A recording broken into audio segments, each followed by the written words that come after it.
they asked us to find the midpoint between these 2 points. I know that every point will have an x and a y coordinate. And I know that the midpoint will be somewhere around here, but where exactly is it going to be?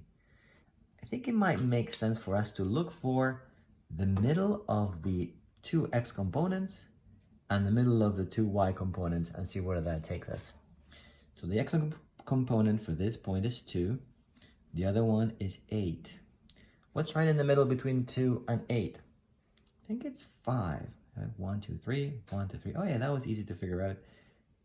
It's going to be somewhere around this line. Well, what is the middle of my y components? My lowest one is 1, and it goes up to 7.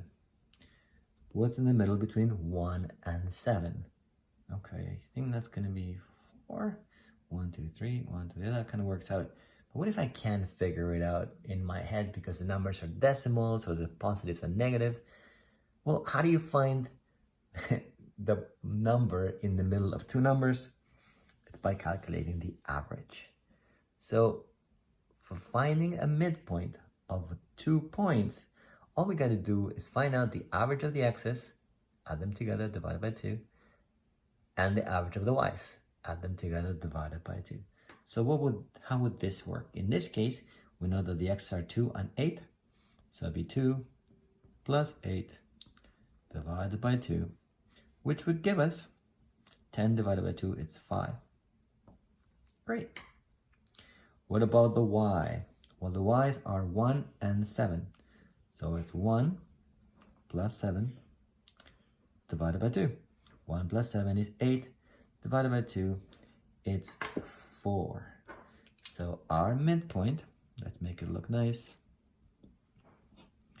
is 5 and 4.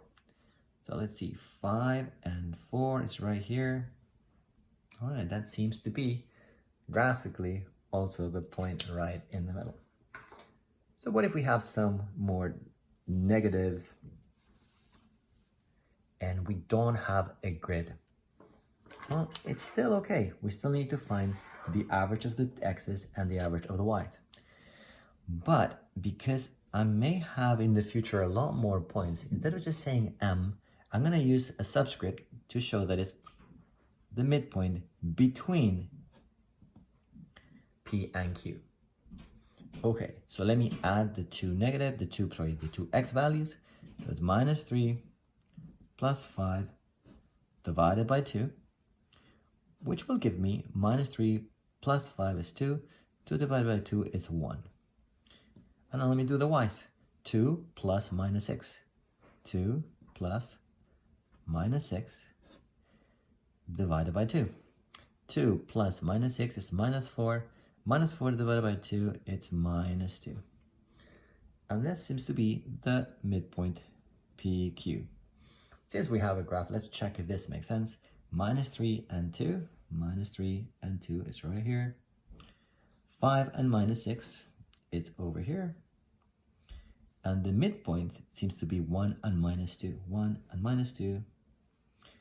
And graphically, we can see that yes, that point is right in the middle. Find the average of the x's, the average of the y's, and that will give you the midpoint.